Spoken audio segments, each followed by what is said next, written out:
Bom dia, pessoal. Bom dia, povo lindo do meu coração. Tudo bem? Mais uma semaninha para a gente poder dar continuidade no assunto nosso de proporcionalidade. Lembre-se que a última aula, que foi de matemática 3, a gente falou sobre função afim, né? O gráfico da reta, a questão da proporcionalidade dentro do gráfico da reta, explicamos a questão do inversamente proporcional e o diretamente proporcional. Aí, nessa aula de hoje, eu vou tomar a matemática 1 de volta, né? E essas serão as aulas de número 9 e 10, porque as aulas de número 9 e 10, elas na verdade acabam dando sequência a esse assunto das grandezas, ou a relação de proporcionalidade entre grandezas. Então, vamos lá, pessoal. Recapitulando, e isso tem que estar interiorizado em nós. Gráfico de uma relação diretamente proporcional, uma reta crescente. Gráfico de uma relação inversamente proporcional, essa curva decrescente. E se for diretamente proporcional, vale a divisão entre as grandezas, né? Sempre tem que dar uma mesma constante. E se for inversamente proporcional, vale a multiplicação entre as grandezas, que também tem que sempre dar uma constante. Lembrar um pouquinho do que é proporção e o que é razão, tá? Só recapitulando com vocês esses conceitos importantes. Razão é a comparação entre duas coisas distintas. Aqui eu tenho razão A para B. Também posso ter aqui ao lado razão C para D.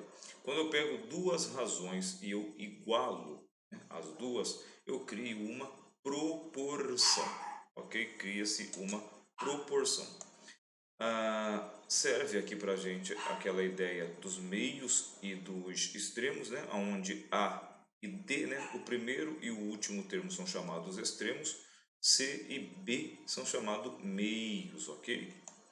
E aí é o que a gente tem aqui, A e D extremos, B e C meios da nossa proporção. E vale a propriedade fundamental da proporção, que nada mais é do que a multiplicação dos meios é igual à multiplicação dos extremos, ou o produto dos extremos é igual ao produto dos meios, que nada mais é do que fazer aquela incrível multiplicaçãozinha em x. Isso aqui, quando já tem uma proporção, a gente pode fazer isso aí sem maiores perdas de propriedade, ok? Pode ir direto no caso. Bom, vamos recapitular também uma das coisas mais importantes aqui das grandezas proporcionais, que é a questão da grandeza diretamente proporcional e da grandeza inversamente proporcional. Lembra que se a gente teve uma tabela, eu retomei esse mesmo slide da aula anterior, só para a gente relembrar do famoso Didi-Moulin. Como assim Didi-Moulin? Primeira coisa que você observa são as grandezas, né? O sentido de crescimento das grandezas.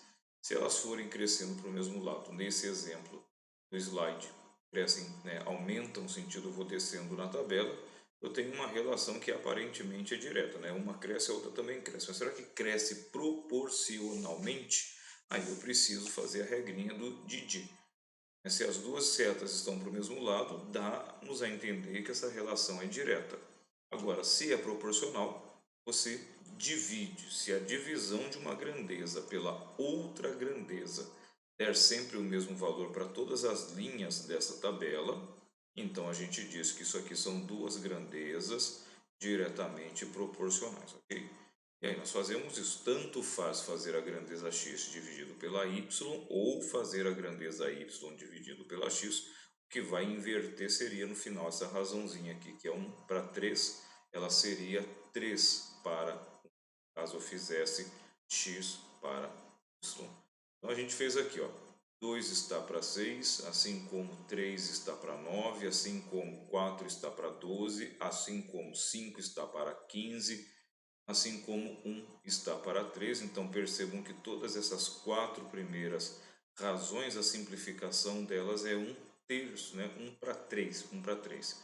Ou seja, esse é meu K, é a minha constante de proporcionalidade, ok? Então se as divisões ou as simplificações dão sempre o mesmo resultado, então a gente diz que esses caras são diretamente proporcionais e a razão de semelhança, a razão de proporção entre eles, né, é 1 para 3, ok? Ou, se você preferir, 3 para 1 seria a proporcionalidade entre eles. Segundo a tabela, percebam que a grandeza x continua crescendo para baixo, porém a grandeza y cresce para cima. Então, pelo sentido das setas, a gente já percebe que isso aqui é uma relação inversa.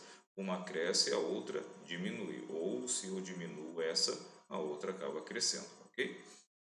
Se a relação é inversa, mas será que são proporcionais? Didi Mulin.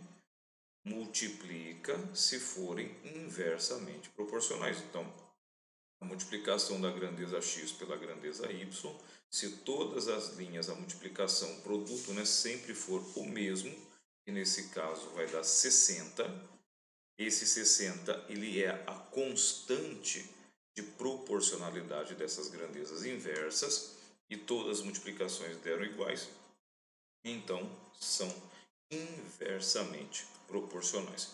Então guarda essa regrinha, gente. Didi Mulin, divide se for direta, multiplica se for inversa. A gente vai utilizar isso, como também já utilizamos na aula anterior, ok? A parte teórica basicamente é isso. O que vai entrar de novo hoje? O que vai entrar de novo, que vai acabar aparecendo aí com os exercícios para vocês, é a questão de regra de 3 composta. Eu vou acabar resolvendo um exercício por regra de 3 composta. E a questão da divisão proporcional. O que é uma divisão proporcional? É aquela famosa divisão em que você tem lá, vai dividir uma herança diretamente proporcional à idade ou inversamente proporcional ao grau de parentesco. A gente vai fazer um exercício e a gente acaba utilizando bastante essa ideia do Didi Mulin, ok? Então vamos começar, pessoal. Exercícios, né? São os exercícios de sala. Lembrando que eu vou estar fazendo a aula 9 e a aula 10. Então eu vou pegar todos os exercícios de sala, que eles servem de modelo, inclusive, explico eles passo a passo para vocês, e serve para vocês estarem se orientando para poder resolver depois as atividades propostas. Não dá para fazer tudo aqui. O slide também, o próprio horário de videoaula gravada acaba estendendo demais aí. Então vamos lá, estamos aqui na aula 9, tá? E as atividades de sala da aula 9. Mais uma vez, vocês vão perceber, né? Eu vou insistir em falar isso com vocês continuamente, a questão que o Enem cobra bastante esse tipo de coisa.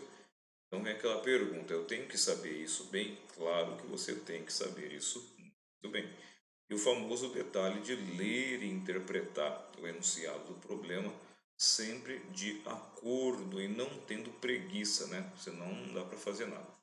Exercício 1 do Enem. A vazão de água em metros cúbicos por hora em tubulações pode ser medido pelo produto da área da seção transversal, por onde passa a água, né, em metros quadrados aqui no caso, pela velocidade em que a água se desloca lá dentro, né, ou para fora, que no caso é em metros por hora. Uma companhia de saneamento abastece uma indústria utilizando uma tubulação cilíndrica, tá? Tubulação cilíndrica de raio R, cuja vazão da água enche um reservatório em 4 horas. Para se adaptar às novas normas técnicas, a companhia deve duplicar o raio da tubulação, mantendo a velocidade da água e utilizando o mesmo material. Qual o tempo esperado para encher o mesmo reservatório após a adaptação às novas normas? Então, muito cuidado, pessoal, porque não é que é pegadinha esse exercício, mas muitos dos alunos eles vão ler o seguinte: se eu dobrar o raio, eu duplico a vazão de água, né? E se abastece em 4 horas, vai passar a abastecer na metade do tempo, 2 horas. Inclusive, nós temos essa incrível resposta aqui, alternativa B, já que eu dobrei o raio. Sim, dobrar o raio está correto. Reduzir pela metade nesse exercício não está correto. Por quê? Vamos entender o seguinte. Pega os dados do enunciado que fala o seguinte, que a vazão é dada pela velocidade da água multiplicado pela área da seção transversal, do caso de um tubo cilíndrico aqui, né? Tubulação cilíndrica. Então, se eu pensar em tubulação cilíndrica, o que é a área da secção transversal? É quando você pega um cilindro maciço, você corta ele, né? Corta ele paralelo ao seu eixo, e você tem ali um círculo, né? Quando você corta um cilindro maciço, você tem um círculo. A área desse círculo ele é a secção transversal, ok? Então você tem que lembrar o seguinte: se você está com um tubo cilíndrico, a secção transversal dele, ou seção transversal dele, nada mais é do que um círculo. Então eu estou falando que a vazão dessa tubulação é a velocidade da água que se manteve constante, tá? Ela é duplicar o raio, tendo a velocidade da água, mantendo a velocidade da água. O que vai mudar aqui no caso não é só a questão do raio, a área ela está em função do raio. Então como é que é a área de um cilindro, sendo a área de um círculo, né, que é a secção transversal do cilindro? A área de um círculo é dada por πr ao quadrado. A velocidade vai ser mantida, então a vazão, que eu vou chamar de VI, vazão inicial, tá? Na tubulação ainda com com a sua velocidade normal, não sabemos quanto que é. Esse Vzinho é a velocidade da água. A área da secção transversal, que vai ser o meu círculo, vai ser πr ao quadrado. Então, isso aqui é minha primeira vazão inicial. Agora, o que acontece? Percebam que na vazão final, o que mudou de uma coisa para outra? A velocidade Vzinho da água continua sendo a mesma, π é uma constante aproximadamente 3,14, só que o raio foi duplicado, deve duplicar o raio. Então, se o raio inicial era R, duplicar o raio agora fica 2Rs, e esses 2Rs vão ser elevados ao quadrado. Quando eu elevo uma multiplicação ao quadrado, é o quadrado dos dois. Então, 2 elevado ao quadrado dá 4. Perceberam a ideia aqui que vai dar 4? Então, 4 vezes a velocidade da água, vezes π, vezes o raio inicial. Então, aqui eu acabei de criar a correlação da velocidade, da vazão inicial com a vazão final. Então a gente vai aplicar agora uma regrinha de 3, né? Uma proporçãozinha bem simplesinha. Pode fazer proporção da seguinte forma. Isso aqui no caso é a minha vazão inicial, está para a vazão final, assim como 4 está para x. O que é esse 4x aqui? É o tempo, ok? O tempo que demora para encher o reservatório. Eu vou fazer aqui regrinha de 3. Então o que acontece aqui? Ó? Percebam que quando eu tenho a vazão inicial, demoro 4 horas para encher o meu reservatório. Na vazão final, eu vou demorar x horas para encher o meu reservatório. Já deu para perceber que eu não dupliquei. Quando eu duplico o raio, quadruplicou a vazão. Se eu quadruplico, a tendência disso aqui é que seja inversamente proporcional, né? O tempo de enchimento do reservatório é inversamente proporcional à vazão de água da tubulação. Quanto mais água eu despejo no reservatório, né, mais rápido ele enche. Mas eu vou fazer passo a passo aqui, ok? Então aqui eu tenho vazão inicial, vazão final, tempo inicial de enchimento, tempo final de enchimento, que é o que eu quero saber. Então, primeira coisa, gente, guarda isso sempre. Eu vou fazer isso em quase todos os exercícios. Antes de sair multiplicando em x, isso aqui é uma proporcionalidade, multiplica em x, tá? Mas que tipo de proporcionalidade que é essa? Se é direta, beleza, vai lá, multiplica em x. Mas e se ela for inversa? Percebam que aqui no caso eu tenho velocidade πr ao quadrado, aqui eu tenho 4 vezes velocidade πr ao quadrado, velocidade da água, tá bom? Dá para ver que aumenta para baixo, né? Porque esse 4 aqui é maior que esse 1 que está em cima. Agora o que eu acabei de dizer, se com essa vazão eu demorava 4 horas para encher o reservatório, se eu aumento a vazão, eu aumentei a vazão, vai demorar mais ou menos tempo para encher o reservatório? Vai demorar menos tempo, x vai ser menor que 4, sentido de crescimento da seta para cima. E aí que a galera erra direto, porque pega, monta a proporção, até entende e já sai multiplicando direto em x. Não pode. Você tem que verificar se essa proporção ela é direta ou inversamente proporcional. Nesse caso, eu comentei quase que durante o exercício inteiro que o tempo de enchimento do reservatório ele é inversamente proporcional à vazão da água. Quanto mais água lá dentro, menos tempo eu vou ter. Então, toda vez que der inversamente proporcional, o que você tem que fazer? Escolhe, não multiplica isso aqui em x, escolhe uma das duas setas e inverte ela. Eu vou escolher essa seta aqui que é do tempo, ó. Inverti ela. Perceberam que lá em cima era vazão inicial está para 4, assim como a vazão final está para x. Eu inverti, ó, o x foi para cima e o 4 foi para baixo. Só inverte uma das setas. Se você inverter a duas, ela continua sendo inversamente proporcional. Agora que você inverteu, né, deixei uma seta para baixo, coloquei a outra também para baixo, eu posso fazer a propriedade fundamental de proporções.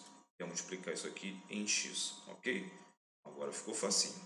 Vai ficar x vezes a vazão final igual a esse cara, né, que é a vazão inicial multiplicado por 4. Percebo que esse cara é exatamente igual a esse. Eu vou passar tudo isso daqui para lá dividindo, vai ficar qualquer coisa dividida por ela mesma, dá sempre 1. Então, se eu duplico o raio nessa situação, eu faço a redução em 1/4. Então, qual vai ser o tempo de enchimento agora? 1 hora. Perceberam que a maioria das vezes a gente vai direto na intuição, é metade. Metade de 4 é 2, perderíamos o exercício, ok? Temos um monte do Enem, né? Exercício 2. As soluções de hipoclorito de sódio têm ampla aplicação como desinfetantes e alvejantes.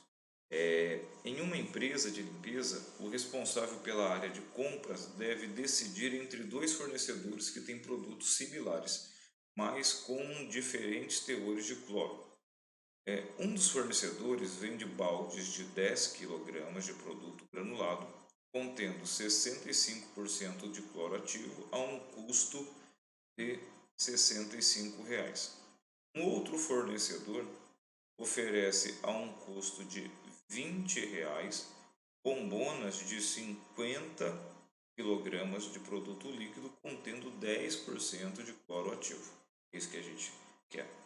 Considerando apenas o quesito preço por quilo, o enunciado está nos guiando para a gente calcular o preço por quilo do cloro ativo e desprezando outras variáveis, para cada bombona de 50 kg haverá uma economia de quantos reais aí? O enunciado já mostrou para a gente que compensa mais comprar as bombonas, né, de hipoclorito aí. Então a ideia é a seguinte, segue o que o enunciado está dizendo. A gente tem que calcular o preço por quilo para ter uma noção de quanto que a gente vai pagar em cada um dos dois fornecedores. Tomando cuidado com um detalhe, a porcentagem de cloro ativo em cada uma dessas embalagens não é 100%. No caso de uma 10% e no caso da outra 65%. Então vamos fazer esse exercício bem por partes. Primeira coisa, primeiro fornecedor, certo? Ele diz o seguinte, que cada balde tem 10 quilos e a porcentagem lá dentro do balde de hipoclorito, no caso cloro ativo, é 65%. Ou seja, 65% é 65 sobre 100, que dá 0,65, multiplicado aqui por 10 quilos. Ou seja, eu quero 65% de 10 quilos, que gera para mim um total de 6,5 kg de cloro ativo dentro do balde. Okay? Entenderam o que eu acabei de falar? Calculamos que a gente quer saber do cloro ativo. Então, quanto de cloro ativo eu tenho nos baldes de 10 kg? Não tenho 100%, eu não tenho os 10 kg. Eu tenho 6,5 kg, ou 6,5 kg, né? Quilogramas de cloro ativo por embalagem de 10 kg. Quanto que a gente paga nessa embalagem, né? Percebam que a gente paga R$ 65 nesses 10 quilos, que na verdade só contém 6,5 kg de cloro. Então, se eu pensar só no preço por quilo do cloro, ó, é o que o enunciado fala, eu vou fazer uma regrinha de 3 aqui, ó. Tá? Esquece o resto dos ingredientes lá da composição química que tem dentro do balde, só pensando na questão do peso, o preço do quilo de cloro. Então, o que eu tenho no balde? Eu tenho 6,5 quilos e pago quanto? 65. Então, 6,5 kg estão para R$ 65, assim como 1 quilo estará para X reais. Antes de fazer a multiplicação proporcional, verifica se são diretas ou inversa. Aqui está fácil, né? Eu estou considerando agora diminuindo, tá bom? Tá? Diminuindo, sentido de diminuição. Tá? Poderia considerar o sentido de crescimento, que seria para cima, independente de um ou de outro. Você pode considerar o sentido de diminuição e o sentido de crescimento. Então, ó, percebam que a primeira grandeza, que é quilogramas, né? 6,5 kg, vai para 1, então diminui para baixo. E aí a gente pensa o seguinte, se 6,5 kg custa R$65, 1 quilo vai custar mais ou menos, vai custar menos que 65. Então também vai diminuir para baixo, ok? Ou se eu pensasse em crescimento, as duas setas cresceriam para cima, ok? Então se as duas setas estão na mesma direção, essa relação é diretamente proporcional. Agora eu posso multiplicar isso aqui em x. Obviamente, né, vai dar e o quilo, né, o quilo de cloro ativo desse primeiro fornecedor, tá, equivale a R$10. Já está bem fácil aqui, né? 6,5 kg você paga 65, está pagando R$10 em cada quilo de cloro ativo. Isso para o fornecedor 1. Fornecedor 2, eles vendem as bombonas, né? As bombonas, no caso, de 50 kg, só que desses 50 kg, o cloro ativo mesmo lá dentro é 10%. Então, 10% de 50 kg equivale a 5 kg de cloro ativo. Ou seja, enquanto a embalagem do balde tem 10 kg, tem 65% de cloro, a embalagem das bombonas tem só 10%. Então, equivale a 5 kg. Tudo bem, tem bem menos ali no caso, né? Porém, em termos de preço, quanto que custa cada bombona dessa? Custa R$20, ou seja, pensando só no cloro ativo, 5 kg de cloro custam R$20, então 1 kg de cloro vai custar Y reais. Então, antes de multiplicar em x, faz a famosa perguntinha, ó, no sentido de diminuição para baixo, tá bom? Então, percebo que 5 diminui para 1. Então, se 5 kg custa 20, obviamente 1 kg vai custar menos que 20. Então, também vai diminuir para baixo. Agora, pode ver que é diretamente proporcional. Setas para o mesmo lado. Torna a falar.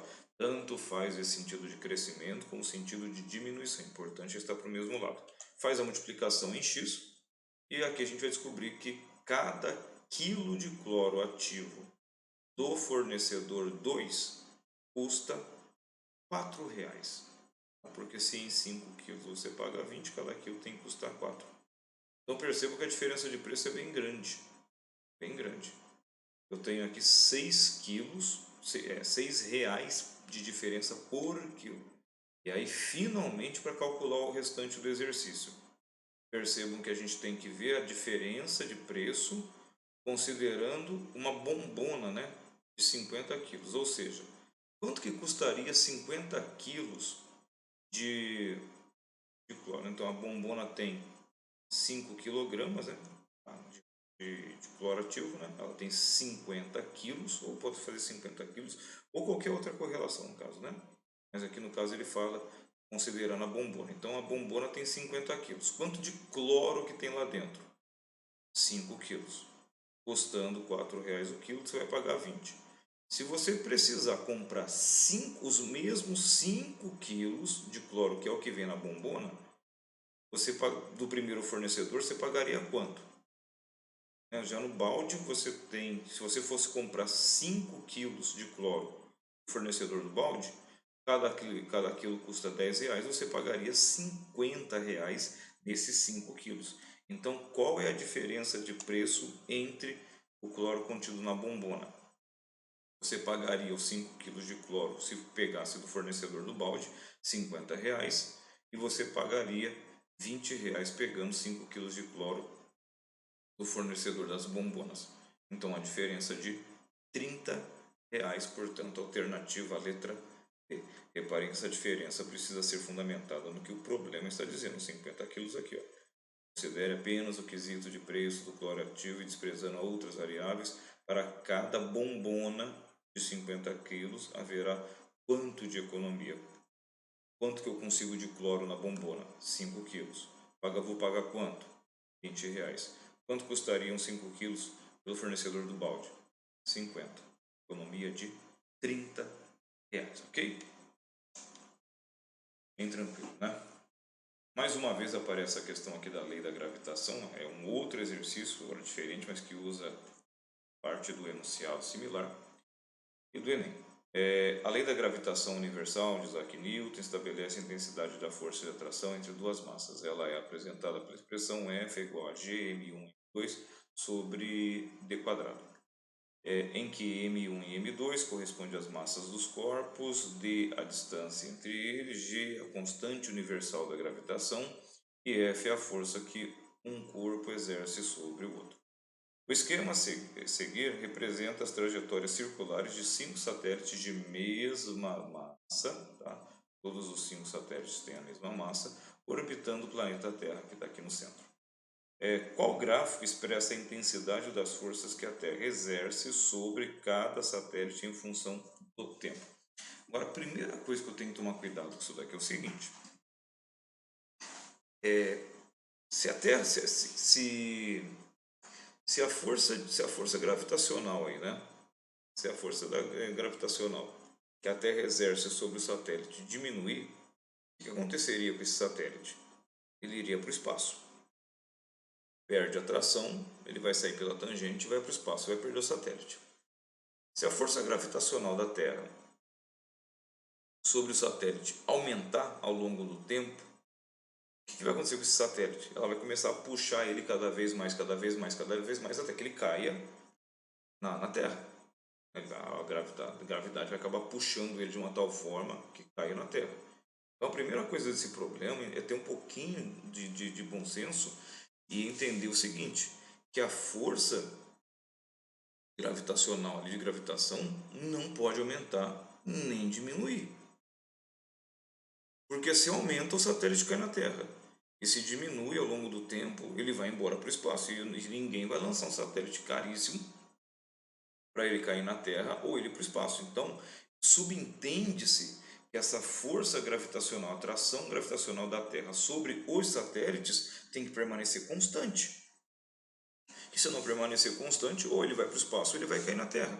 Então percebam que constante, a gente já viu isso lá da função afim, considerando aqui força e tempo, tem que ser retas paralelas ao eixo x. Então a letra C, a letra D e a letra E, a gente descarta elas. Por quê? Aqui a força vai crescendo. Ó. Conforme o tempo passa, a força cresce. Então, se eu colocar aqui, sei lá, meses, essa força vai ser tão grande que vai derrubar o satélite na Terra. E depois aqui percebam que pela letra C, a força cresce e depois parece que ela vai começar a diminuir, né? Ou ela vai estabilizar.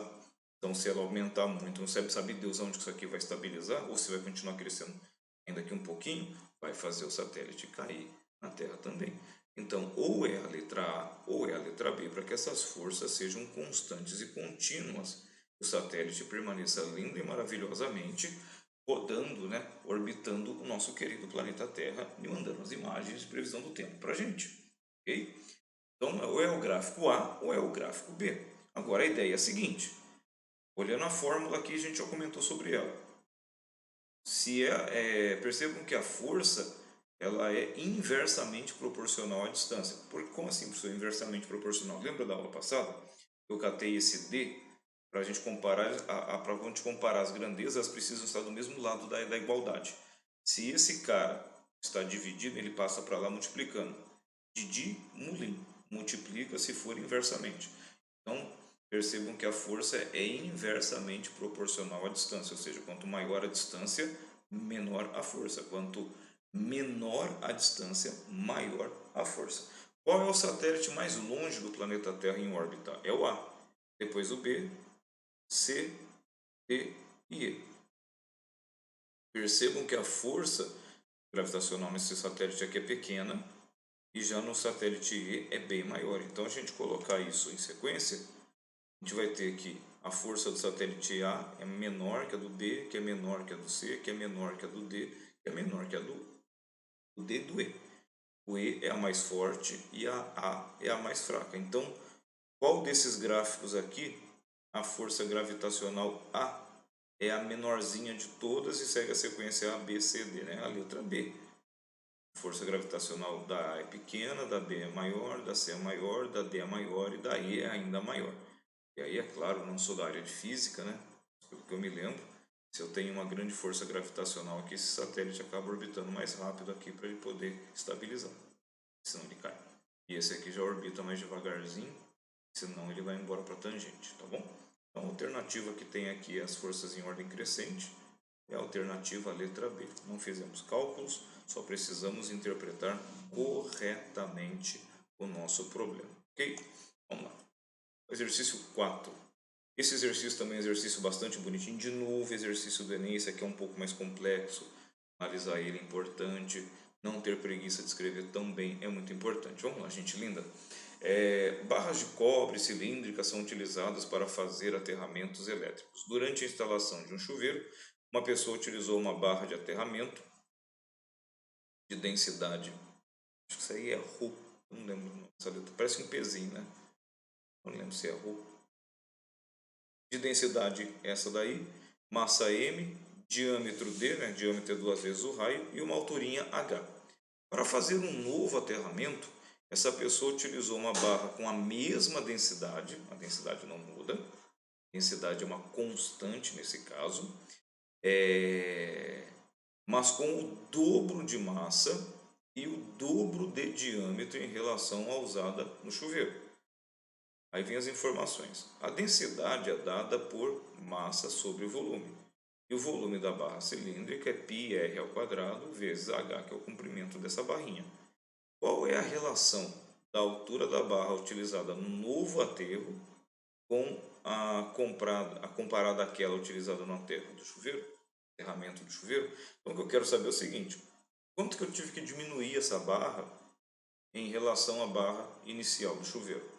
Então, a primeira coisa que a gente tem que entender é o seguinte, ó. O que é densidade? Massa sobre volume. Isso aqui não é uma divisão? Isso aqui é uma divisãozinha. Massa pelo volume. Isso dá o quê? Dá densidade. Se eu aumentar a massa, aumenta o volume proporcionalmente e vai dar a minha densidade. Se eu aumentar ainda mais a massa, o volume também vai aumentar proporcionalmente e vai dar de novo minha densidade. De Moulin. Divide se for diretamente proporcional. Então percebam que massa por volume é uma relação diretamente proporcional que dá a densidade. Ou seja, se eu é diretamente proporcional. Percebam que fala o seguinte, que tem a mesma densidade, mas com o dobro de massa. Então, se eu pensar na massa, no volume da segunda barra, se eu dobrei a massa, o volume também dobra, porque é uma relação diretamente proporcional. De Moulin divide quando é diretamente proporcional. Agora vamos pensar na barra de ferro 1. Tá? A barrinha de ferro 1, né, de cobre, melhor dizendo, ela vai ter o seguinte, o volume dela é quem? A densidade é fixa, né, uma constante, o volume é quem? πr ao quadrado vezes a alturinha dela. Já a barra de ferro de cobre 2, que vai fazer o segundo aterramento, ela tem o dobro do volume,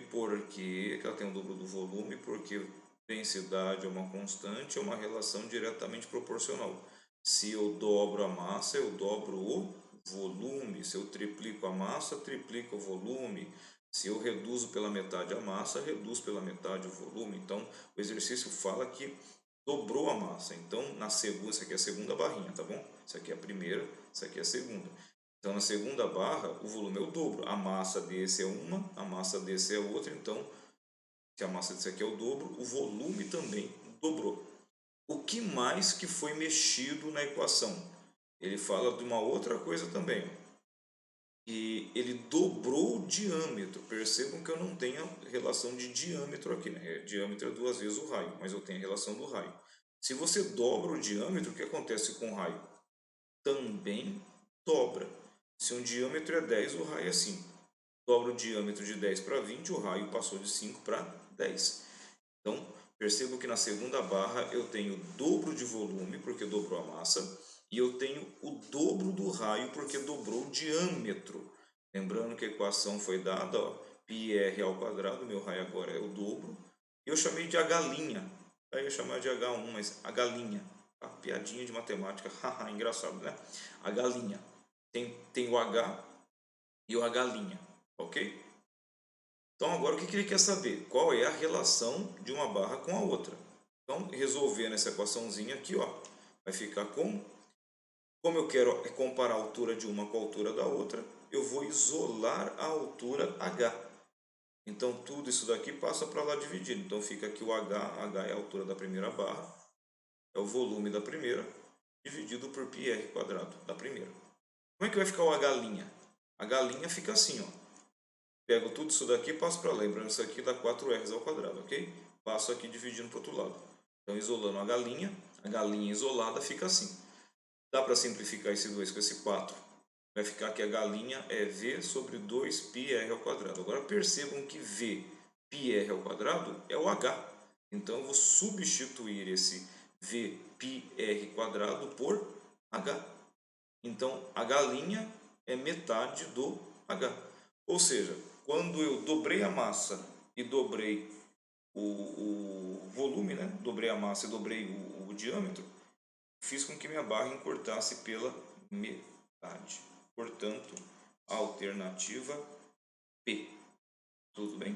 Parece um pouco confuso, né? Que você dobrou duas dimensões e encurtou a outra pela metade. Sim, mas é por causa da proporcionalidade aqui da massa e o volume, ok? Adiante, para nós continuarmos. Bom, agora a gente vai para a aula 10, né? Agora os exercícios aqui são os exercícios da aula 10, que é a mesma coisa, proporcionalidade, relação direta, relação inversa. Aqui a gente vai ter alguns exercícios um pouquinho diferenciados. Aqui aparece uma questãozinha de escala, eu sempre falo para vocês, a escala sempre cai no Enem, Enem, escala, andam juntos. Então as questões aqui são bastante recorrentes. Então vamos resolver isso daqui, vamos resolver. Um vaso decorativo. Uma coisa importante, antes que eu esqueça. Depois vocês podem olhar algumas resoluções do SAS, tá? Eu estou resolvendo um pouquinho diferente, tá? Até para mostrar para vocês uma outra maneira de pensar diferente da deles, tá? As duas soluções são válidas, mas é justamente para vocês terem aí mais de uma maneira de resolver e entender que dá para pensar por mais de um caminho, ok? Um vaso decorativo quebrou e os donos vão encomendar outro para ser pintado com as mesmas características. Eles enviam uma foto do vaso na escala 1 para 5. Lembra que isso aqui é modelo e realidade. Cada uma unidade medida na minha foto, na realidade tem 5. É 5 vezes maior o vaso real em relação ao vaso da foto. Em relação ao objeto original para um artista. Para ver melhor os detalhes do vaso, o artista solicita uma cópia impressa da foto com dimensões triplicadas em relação às dimensões da foto original. Então, o que aconteceu aqui? O cara quebrou o vaso, pegou uma foto que ele tinha do vaso, antes dele quebrar, que era na escala 1 para 5, 5 vezes menor que o tamanho do vaso original. Mandou para o artista lá pintar o vaso. O artista, precisando de detalhe, ele pega aquela foto e fala para que eles mandem uma impressão de foto, uma foto impressa, 3 vezes maior que a foto original. Ok? E aí, quando o artista recebe a foto ampliada, né, triplicada, ele descobre que a altura do vaso quebrado era de 30 centímetros. A pergunta, qual é a altura real? Não nas fotos, mas sim na realidade do vaso. Então, a primeira coisa, vamos passo a passo e de trás para frente, né? Repare o seguinte, que na foto impressa, né, aquela foto ampliada, o vaso tem 30 centímetros, né? Essa foto impressa aqui. Só que essa foto impressa, essa cópia impressa aqui, ela foi triplicada em relação à foto original. Então, se o vaso tem 30 centímetros de altura na foto triplicada, esse mesmo vaso vai ter 10 centímetros na foto original. Perceberam? A fotocópia aqui, ela foi triplicada e aparece com 30 centímetros o vaso.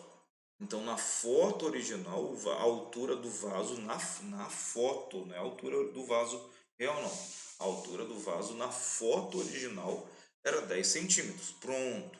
Agora a gente vai aplicar a escala aqui nesse exercício, né? Posso aplicar igual aquilo que já mostrei em aulas anteriores, para passar do modelo para a realidade, você multiplica, da realidade para o modelo você divide. Aqui bastaria, no caso, multiplicar por 5, né? Porque se eu estou no modelo, o modelo seria essa foto original com 10. E a escala da foto para o vaso real é 1 para 5. Então, era só multiplicar por 5. Você vai chegar a uns 50 centímetros. Mas eu vou, como eu falei, eu quero que vocês entendam que tem mais de uma solução. Eu vou utilizar a proporcionalidade aqui. E eu vou fazer o seguinte, chamar a altura do vaso real, né, de Hzinho.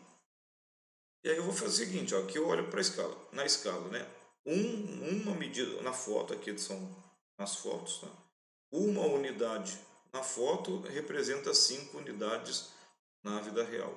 Então, os 10 unidades medidas na foto representa quanto no mundo real. De novo, ó, não esqueça de verificar se é diretamente, aqui eu usei sentido de crescimento, tá? Então aqui, ó, de 1 aumenta para 10. Então se aqui eu tenho 1 para 5, 10 eu vou ter mais que 5 aqui no H, certo? 1 centímetro, chama de centímetro, 1 centímetro na foto representa 5 centímetros no mundo real. 10 centímetros na foto representa mais ou menos que 5 centímetros no mundo real. Representa mais, o H é maior que 5.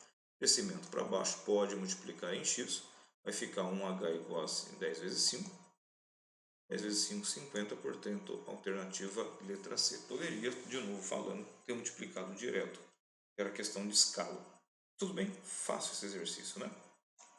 Mais um. Do Enem de novo. Em uma competição automobilística, prevê a realização de uma viagem entre as cidades X e Y com uma parada na cidade intermediária Z, onde os competidores passaram a noite. O navegador de uma equipe decide fazer um mapa contendo uma rota que passa por essas 3 cidades. Esse mapa é utilizado uma escala tal que a distância entre as cidades X e Z é 12 centímetros e a distância entre as cidades Z e Y é 18 centímetros.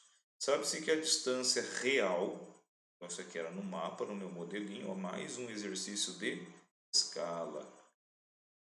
Sabe-se que a distância real entre x e y é 870 quilômetros e que essas 3 cidades são representadas no mapa ao longo de uma linha reta. A distância entre, né, as cidades x e z em quilômetros, a distância real em quilômetros é igual a... Então, primeira coisa, vamos entender esse probleminha que está aqui. Ó. Então, sejam as 3 cidades, x, z Y. Percebam que eu usei uma cidade intermediária, ela está entre onde eles vão parar. O que mais que o exercício fala? O exercício fala o seguinte, que a distância no mapa, né? Isso aqui é o meu desenho, a distância entre x e z é 12, depois a distância de z para y é 18, tudo isso aqui numa linha reta. E a última informação é a seguinte, a distância real entre x e y é de 870 km. Então é claro que isso aqui não tem escala, né? Desenho só ilustrativo para a gente poder entender. Proporção de novo, proporção. Quanto que dá a distância total? Isso aqui não é distância total? X para y, 870. Qual que é a distância total no mapa? 30, né? Porque 12 mais 18 dá 30. Então como é que a gente vai fazer? 30 centímetros no mapa representa 870 quilômetros na vida real, assim como ele quer a distância entre x e z, que é 12, assim como 12 centímetros no mapa representa x no mundo real. Ponto, está aqui, ó. Mapa ou modelo, realidade. 30 centímetros está para 870 quilômetros, assim como 12 centímetros estará para x quilômetros. Não se esqueçam de verificar aqui sentido de crescimento ou diminuição. Aqui está em crescimento. Percebam que nessa grandeza, da maneira que eu montei, né? Percebam que a grandeza, comprimento no mapa, cresce para cima. Então aqui é um pouquinho de lógica, né? Se 30 centímetros no mapa representam 870 quilômetros, 12 centímetros no mapa representa mais ou menos, representa menos. Então, x é menor que 870, setinha para cima, diretamente proporcional, pode multiplicar isso aqui em x. Então, vai ficar x vezes 30, 12 vezes esse cara, passa esse cara para lá dividindo, a gente vai encontrar que a distância x, que é justamente a distância representada aqui pelos 12 centímetros, equivale no mundo real a 348 quilômetros, portanto, alternativa letra B. E nunca se esqueçam de verificar se é direta ou se é inversamente proporcional. Ok? Então, gente, vamos continuar aqui. Temos 2 exercícios ainda a mais, para a gente também já ir terminando essa videoaula. E acabando essa videoaula, eu entro aí com a live no finalzinho, terão alguns minutos, mas dá para a gente ainda orientar vocês aí. Ok? Exercício 3. E aqui como eu falei para vocês, eu quero que vocês depois olhem as resoluções do SAS, são um pouquinho diferentes da minha, ou até o método, às vezes um outro método, mas esse exercício eu vou resolver ele por regra de 3 compostas. Por quê? Vamos dar uma olhada no exercício. Para um trabalho do curso de jogos digitais, um grupo de alunos iniciou a produção de um jogo.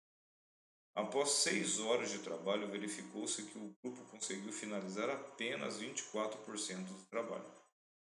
Para concluir o restante do trabalho, o grupo precisou pedir ajuda a alguns amigos, conseguindo duplicar o tamanho da equipe. A quantidade de gente fazendo jogos aumentou, dobrou. Se o tempo gasto para a produção dos jogos é diretamente proporcional ao percentual já concluído do mesmo e inversamente proporcional ao número de alunos do grupo, analise a alternativa que representa o tempo total da produção dos jogos. Percebam que ele já faz para a gente e deixa pronto para a gente a análise de direta e inversamente. Ou seja, o tempo de produção do jogo é diretamente proporcional à porcentagem que você faz do jogo. Ou seja, quanto mais você desenvolve do jogo, mais tempo você gasta. Quanto menos você desenvolve, menos tempo você gasta. E é inversamente proporcional à quantidade de pessoas. Porque quanto mais gente trabalhando no mesmo serviço, mais rápido aquilo vai. Quer dizer, quanto mais gente tiver, menos tempo eu gasto. Tá? Mais rápido ele fica. Mais gente, menos tempo. Menos gente, mais tempo. Então eu fiz o seguinte, ó. O exercício já deu pronto para a gente, mas como isso daqui é um exercício para vocês terem modelo depois para poder consultar, eu vou fazer bem passo a passo. Então, quais são os 3 grupos que aparecem aí? Alunos, né? Porcentagem e tempo. Esse alunos, né? A gente não sabe o número inicial nem final, mas tudo bem. Porcentagem aqui, gente, é a porcentagem de conclusão, né, do trabalho ali. Então, primeiro momento, um grupo de, sei lá, N alunos, não sei quantos alunos, conseguem fazer 24% do jogo em 6 horas. Se eu dobrar o número de alunos, quanto tempo eles vão demorar para concluir? Então aqui cuidado para não colocar 100% aqui no lugar de 76%. Por quê? Porque 100% só se esses caras estivessem trabalhando desde o começo do jogo. Eles não estão trabalhando desde o começo, eles estão trabalhando a partir de 24% já concluído. Então falta quanto para concluir o total do jogo? Faltam 76%. Então esse número duplicado de alunos trabalhando é só para os 76% finais do projeto. E esses 76% finais do projeto vai demandar um tempo X. Então aqui eu tenho 3 grupos, né? 3 grupos, alunos, porcentagem e tempo. Como é que eu resolvo regra de 3 composta? Bem passo a passo para você. Primeiro passo, obviamente, tá aí. É que você tem que montar os grupinhos e correlacioná-los, né? Colocar bonitinho, aluno com aluno, porcentagem com porcentagem, tempo com tempo. Como é que eu resolvo regrinha de 3 composta? O que o pessoal faz? O pessoal ele até analisa uma coisa, mas depois ele faz uma salada. Passo a passo para vocês. Qual é o grupo da variável? Grupo da variável. O grupo da variável é tempo. Tá? O que eu quero calcular é tempo x. Percebam que alunos também são incógnitos, eu não estou preocupado com o número de alunos, estou preocupado com o tempo gasto, porque esse é o que o problema solicita. Então, o que eu faço? Eu comparo tempo, que é o grupo da incógnita que eu quero descobrir, individualmente com cada um dos outros grupos que compõem a regra de 3. Então eu vou comparar tempo e aluno, depois tempo e porcentagem. Desse jeitão aqui, ó. Sempre o grupo da incógnita que você quer calcular. Então vamos lá. Aluno é 2n e tempo é 6 sobre x. Ok? E aí você tem que fazer, ver se isso aqui é direta ou inversamente. O problema já falou, tá aqui em cima, ó. E o mesmo é inversamente proporcional ao número de alunos, tá? O problema falou. Mas e se o problema não tivesse falado? Você faz a perguntinha. Eu não sei quanto que vale o x ainda, mas aqui eu sei o seguinte, que cresce para baixo, porque o dobro de n é maior que n, então aumenta para baixo. E você tem que fazer a perguntinha, né? Se um grupo de alunos demorou 6 horas para fazer uma parte do projeto, esquece a porcentagem, fixa a porcentagem, tanto é que ela não está nem na análise. Se um grupo de N alunos demorou 6 horas para fazer uma parte desse projeto, se eu coloco mais gente trabalhando para fazer essa mesma parte do projeto, demoraria mais ou menos tempo? Demoraria menos tempo. Então a setinha aqui cresce para cima, ó. O x é menor que 6. Se eu tenho mais gente fazendo o mesmo serviço, então por isso que eu tenho que analisar separado, ó. É como se eu fixasse a porcentagem, o serviço realizado. Se aqui nessa análise deu inversamente proporcional. Então já sei que eu vou ter que inverter o grupo alunos. Agora eu vou analisar de novo o tempo com algum outro grupo que sobrou, que é o porcentagem. Então percebam que é a mesma ideia. Para concluir, é como se você agora fixasse a quantidade de alunos trabalhando no projeto, que a gente não coloca ele aqui aparecendo, tá? Fixa a quantidade de alunos e pensa só em porcentagem de tempo. 24% do trabalho demorou 6 horas para ser feito. 76% do trabalho vai demorar mais ou menos tempo. Vai demorar mais que 6 horas. Tá? Pensando com quantidade fixa de aluno. Então, setinha aqui para baixo, né? Aumenta para baixo, outro também aumenta para baixo. A relação é diretamente proporcional. Agora que você analisou todos os grupos independentes, né? Sempre com o grupo da variável, você vai montar a equação que resolve a regrinha de 3. Como? Desse jeitão aqui. Você pega o grupo da incógnita que você quer calcular, do jeitão que ele está aqui na sua primeira montagem, ó, e coloca ele isolado igual. Então era 6 sobre x, fica 6 sobre x igual. Igual a quem? A multiplicação de todos os outros grupos que compõem a regra de 3 composta. Tomando esse cuidado que o grupo que deu inversamente proporcional na análise, você inverte a seta. Então vamos colocar alunos, né? O grupo alunos, que é n sobre 2n, deu inversamente proporcional. Você coloca ele aqui na multiplicação invertido. Deu inversa, você inverte. Se era n sobre 2n, né? N sobre 2n fica 2n sobre n.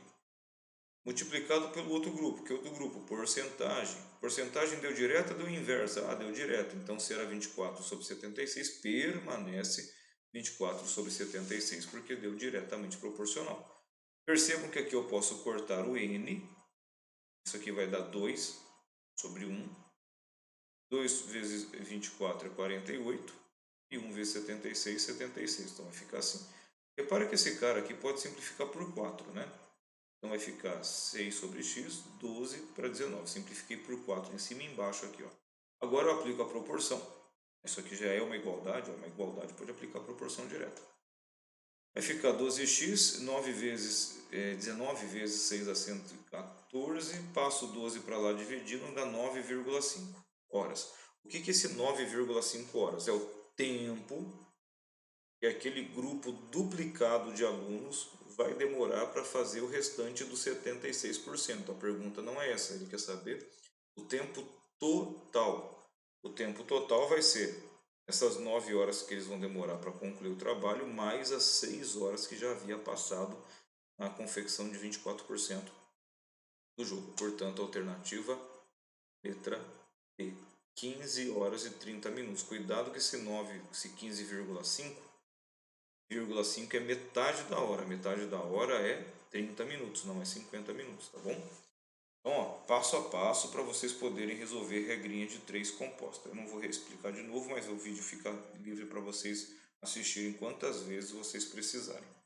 E a última questão, para a gente ir encerrando, está dando 1 hora aí, senão não vai ter nem live com vocês. A última, de novo, do Enem.